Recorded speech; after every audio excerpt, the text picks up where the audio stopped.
Good morning. I am officially commuting to my office, which, if you were on yesterday's live, you know one of my goals yesterday was to get my office in a little bit better organization. And I'm very happy to report that I did that. And I mean, it's not perfect, but it's better. And I mean, that's really the goal, right? A little bit better every day. Better today than yesterday. Guess what else I remembered? I remembered my headphones. Someday I'm going to be fancy and have like an actual non janky sound system. You watch, someday it's going to happen. But for now, that's how it goes. So, welcome, welcome. Don't judge my cleaning products in the background. Judge that. That's better. It's not really set up pretty, but what do you do? It's kind of reality right now. So I want to talk about a couple of things. Been doing some coaching calls with my team. It's the end of the month, and I have a kind of an overarching theme that I've been hearing from people, and it's something I can completely relate to. If you've been in direct sales for any amount of time, you can probably relate to.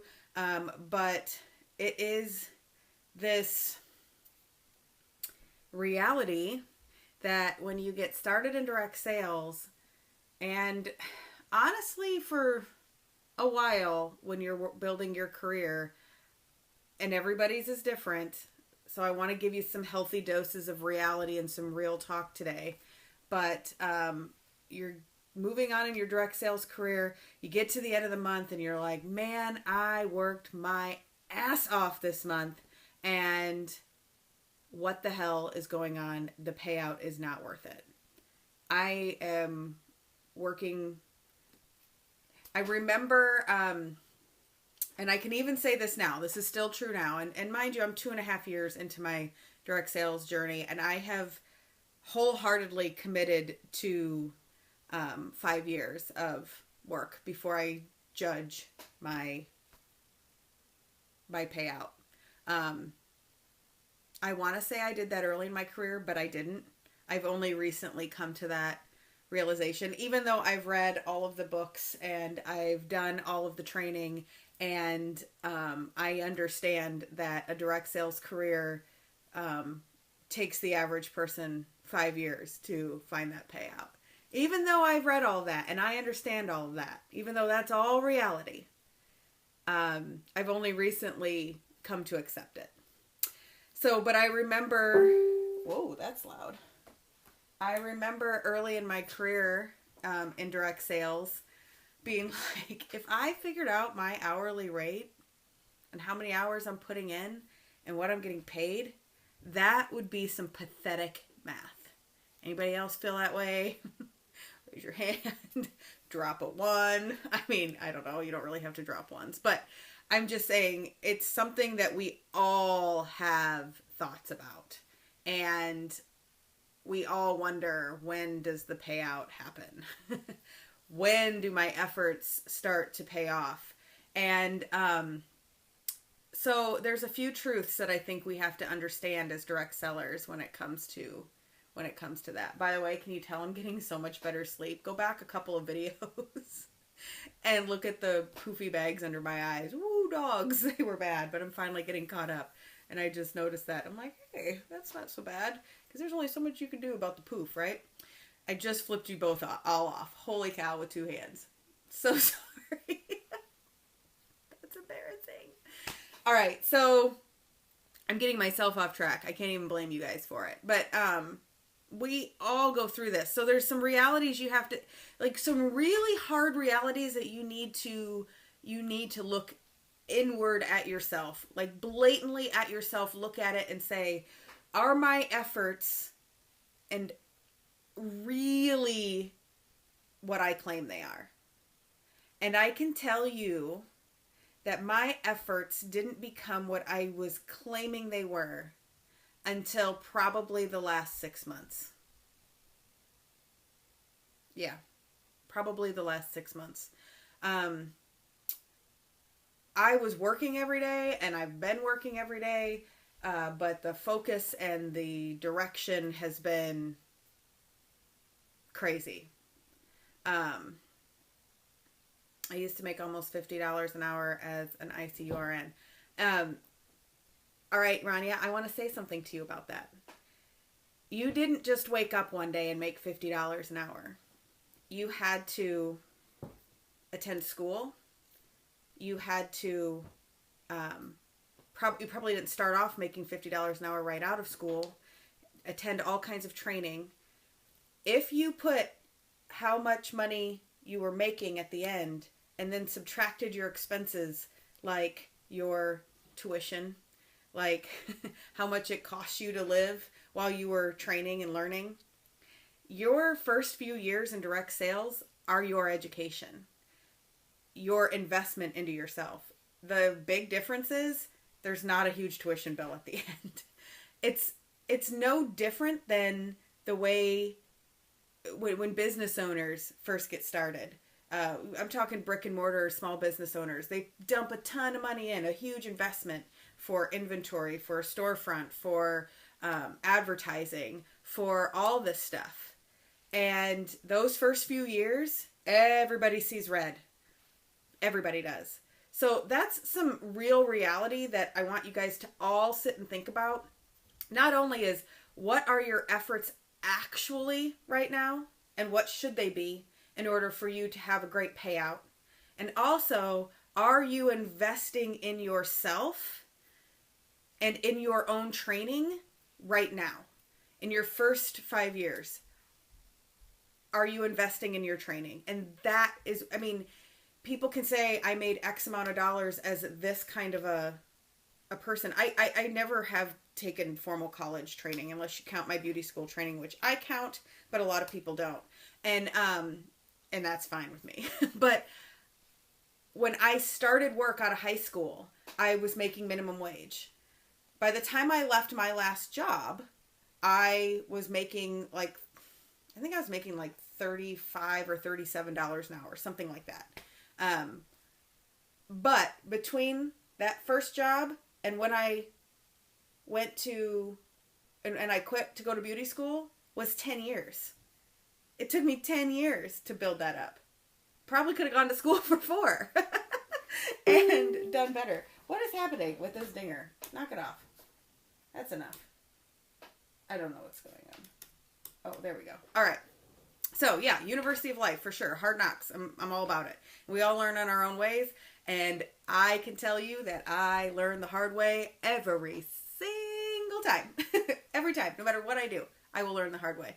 And so, yeah, something I've come to accept. So that's the first thing. That's the first little bit that I want you to understand and I want you to really come to terms with, is that your first 5 years in direct sales are your education. And you may be able to apply other things and networks and things like that. Some of us kind of get a fast track.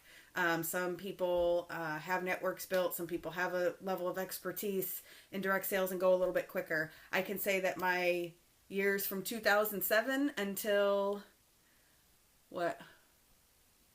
2015, being in the beauty industry, were years that I built up my reputation as an expert in the beauty industry. And that was my education. And part of the reason why, and also working in higher education, working in marketing, working in branding, owning a printing and branding company with my husband, all of that was all the training that led up to maybe me getting a little bit of a head start on some of this, but I'm 2.5 years in, and I'm telling you right now, I'm still investing every single dollar back into my business. Every single dollar. My tax man is like, what the hell? Okay, so the second thing that I want you guys to understand, and this is especially to those of you in your first year of direct sales. So not only are you in training, not only is this investing in your schooling, and this is a part of who you're going to be and working and building and all that stuff to the payoff, but also your warm network, meaning everybody that you come into this business knowing, your friends, your family, coworkers, who else? People at church, at the gym, people that you already know. Oh, good. My phone's going to die. We're going to turn this so I can plug it in. So all those people are actually your Great Aunt Bertha. And I don't actually have a Great Aunt Bertha at all. I don't even know anybody named Bertha, but we all know this character in our lives, right? Oh my gosh, so sorry. Plugging the thing in. So sorry. Okay. So we all have this person in our lives, right? It's always a little judgy. This is what your warm network is doing. I promise you, your warm network is not sitting there going, she's going to fail. I'm waiting for her to fail. But that's exactly what your warm network's doing. Because, first of all, it's our family's jobs to question everything that we do and make you feel like maybe you can't. I really believe that that's what our family's jobs are. And they're not doing it because they don't want us to succeed. It's a protective move. They want to protect us from heartache, from failure, from feeling lesser than. And it comes out as being negative. Holly was talking about how early in her career, in one of our earlier posts, her husband was her biggest deterrent. He didn't believe in this. He didn't believe in direct sales, and they fought about it. And now he's at a point where he's super supportive with her. That didn't happen overnight. That's her warm network getting used to the idea that she's in this for the long haul. I've been doing this for 2.5 years now, and I'm flabbergasted, absolutely flabbergasted at the number of people that have started coming to me for my products after watching me for 2 years. People that have been in my warm network, people that have just been sitting there watching. I know they haven't been sitting there watching going, haha, can't wait for her to fail. But direct selling opportunities come and go. People start them and stop them. Businesses come and go. And I want you to think of this analogy. It's something I shared with a team member yesterday. And I don't know about you, but if there's a new restaurant in town, I will not go to that new restaurant. I don't care if it's a chain or if it's an entrepreneurial thing or it's a local thing. I don't care. I will not go until they have at least 6 to 12 weeks under their belt. Because when people first get started, they kind of suck. Everybody's tripping. When you first get started in any business, you kind of just do what feels like is right, and you kind of trip your way through and you'll learn your lessons. I mean, we just talked about a second ago about learning lessons the hard way, right? So every entrepreneurial business is that new restaurant in town. And if you're one of those people that brave going to that new restaurant in town in their first 30 days, what's your experience like? The service was slow and the waitresses didn't know what they were doing and they had a problem with this and nobody knew which direction they were going and our food took forever and there were so many people there. Like, it's not always, and that's why I don't do it. That's why I don't go to restaurants when they're open. I'm like, I'm going to give them some time, figure things out, work their way through it. And that's what your network is doing with you. They're sizing you up. They're seeing if you're still going to be there. Because what they also don't want to do is fall in love with a product or fall in love with something to only have to find a new consultant or find something else in 6 months. That is why, and I'm going long and I'm sorry, but that is why your consistency is key. I absolutely promise you, if you continue to use attraction marketing techniques and just genuinely share your opinion and things that you love about your product, and if you genuinely believe in it, the people will come around. Your network will transform to your judgy Great Aunt Bertha and turn into absolute, like, core customers of yours, and maybe even team members at some point. Most people need that reassurance. That's why we shop at Target. That's why we go to Starbucks, because it's consistent. You always get what you always know what you're getting. When you walk into a Target, you generally have an idea of the layout of the store. You're comfortable with it. If a brand new Target-like building opened up, it would be so unfamiliar to you, and you would just be like, ugh, you would. So it's just, people like familiarity. They like knowing that what they're going to get is what they're going to get, or what they expect is what they're going to get. They don't like, that's why we all do things repetitive, because it's comfortable, because it's great. You guys, look what's happening right now. This is happening right now. Nosy is happening right now. Nosy. This is also my warm network. Being nosy and completely not helping me whatsoever. Just asking me a bunch of questions and buying nothing. But anyway, this is life right now. I have papers there, so this is life. Crazy. Anyway, you guys get my point, I hope, and I hope it's something. Yes, all people are afraid of change. People are also like, I don't know what's going on here. People are also afraid of making a wrong decision. So one of the things you can do with your network and with your warm network is constantly assure them through your actions, not by telling them, by showing them, to constantly assure them that your customer service will outdo any of their expectations every time. Hey, Lindsay, how are you? How are you, girl? Good to see you. So anyway, I promise you your Great Aunt Bertha will come around. Your entire warm network will come around. But they won't come around if you don't stick around for them to do it. They won't. And that's that. End of story. So, yeah, that's all. That's all I got today. It's all. I say that's all. It's been 16 minutes. It's over my limit. Yes, that's what we were talking about, Lindsay, that all these people that are watching, they're just all kind of testing the water and make sure you're still going to be there. And, you know, like I said, I know people aren't like maliciously doing that. They're not like, oh, let's wait till she fails and makes this little business a shit show. Nobody's waiting for you to fail. But people, they just like things comfortable. So just know that. Make it your reality.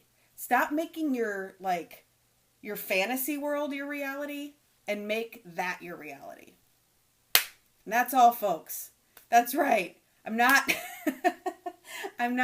this is what I do at the end. I'm like, I don't know what to do with my hands. I don't know how to end this. I don't know when it ends or how to end it. I just talk a lot until it's over, and then I regurgitate stuff and people listen, and I'm not really sure where to go.